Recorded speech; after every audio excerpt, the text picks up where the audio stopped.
हाय दोस्तों, नमस्कार। स्वागत है आप सभी का द स्टूडेंट मॉडर्न बॉय। मेरे इस चैनल पर आपको मिलेगी व्याकरण से जुड़ी जानकारी। तो आज हम आपको बताएंगे व्याकरण के बारे में। व्याकरण क्या है?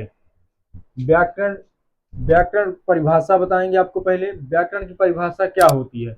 व्याकरण वह शास्त्र है जिसके नियमों के द्वारा हम शुद्ध बोलना, लिखना, पढ़ना सीखते हैं, उसे व्याकरण कहते हैं। अर्थात व्याकरण भाषा के शुद्ध रूप को ज्ञात कराता है। इसके बाद हम आपको बताएंगे भाषा। भाषा क्या है? भाषा वह साधन है जिसके द्वारा मनुष्य अपने मन के भाव और विचारों को बोलकर, सुनकर, लिखकर या पढ़कर दूसरों के सामने प्रकट करता है। भाषा के मुख्य 3 प्रकार हैं: मौखिक भाषा, लिखित भाषा, सांकेतिक भाषा। हम आपको सर्वप्रथम बताएंगे मौखिक भाषा। मौखिक भाषा क्या है? विचारों, भावनाओं और ज्ञान को व्यक्त करने के लिए बोली जाने वाली ध्वनि और शब्दों का उपयोग करने की एक प्रणाली है। जब जब व्यक्ति अपने विचार को मुख से बोलकर दूसरों के सामने प्रकट करता है, उसे हम मौखिक भाषा कहते हैं। अर्थात यानी कि जब हम दो लोग एक साथ बैठ करके किसी विषय में चर्चा करते हैं या बातें करते हैं आपस में, एक वो हमारे पास शेयर करते हैं, हम अपनी बात को उनके ऊपर शेयर करते हैं। जब हम दोनों लोग आपस में डिस्कशन करते हैं, यानी कि एक दूसरे की भाषा, वो अपनी जानकारी हमें देते, हम अपनी जानकारी उन्हें देते हैं। कि कोई भी किसी भी विषय को लेकर के चलिए, जैसे मान लीजिए हम कक्षा में पढ़ रहे हैं या पढ़ा रहे हैं, तो हम अपने बच्चों को जो पढ़ा रहे हैं बता रहे हैं, और वो अपने द्वारा जो हमसे पूछ रहे हैं, इसे हम कहते हैं मौखिक भाषा। इसके बाद हमारी है लिखित भाषा।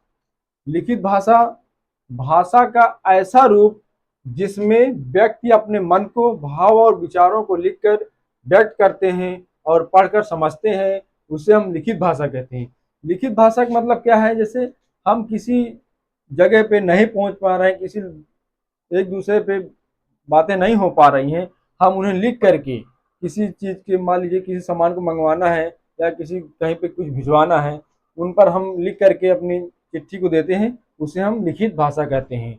और इसके बाद है हमारी सांकेतिक भाषा। अब सांकेतिक भाषा में क्या है? सांकेतिक भाषा वह संकेत जिसका प्रयोग करके कोई व्यक्ति अपने भाव या विचारों को आपके सामने प्रकट करता है। अर्थात यह मुख्य रूप से बहरे या सुनने में अक्षम लोगों द्वारा प्रकट किया जाता है। अर्थात इसका मतलब यह है, सांकेतिक भाषा, संकेत का मतलब ये होता है कि जो व्यक्ति सुन नहीं सकते, अपने मुख से बोल नहीं सकते, वो लोग अपने संकेतों के द्वारा एक दूसरे पर इशारा करके, जैसे मान लीजिए कोई व्यक्ति बहरा है या गूंगा है, उसको पानी की प्यास लगी हुई है, तो वो क्या करेगा? वो इशारा से ही पानी मांगेगा, लोटा की तरफ इशारा ही करेगा कि मुझे इसकी जरूरत है।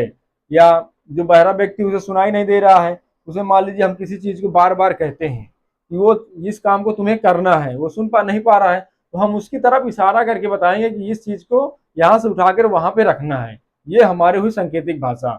इन तीनों भाषाओं का मुख्य उद्देश्य यही है। अलग अलग भाषाएं हैं, अलग अलग इनका रूप है। हिंदी भाषा की उत्पत्ति एवं विकास।